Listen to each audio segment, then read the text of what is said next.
درومي خپل هدف تزي درومي خپل هدف تزي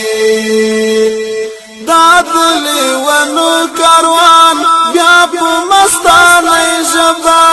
خوځند ټپي وایي بیا په ملاله ژبه سترې قافلې شولې بیا په پخوانه ژبه وړې انګازې شولې بیا په کوچانه ژبه وړې انګازې شولې بیا په کوچانه ژبه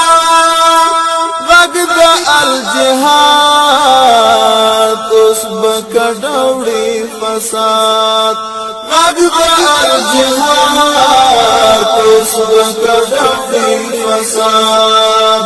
درومي خپل هدف تزي درومي خپل هدف تزي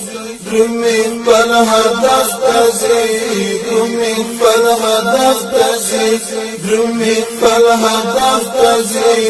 درومي خپل هدف تزي سپین قرآن رهبر لري مستی د ایمان پشور درد لري احساس لري ویخ دی د وجدان پشور نور با پراخی گلا وا بخلی جهان پشور ټینګ شول مرچلو ناټول ګرم د میدان پشور ټینګ شول مرچلو ناټول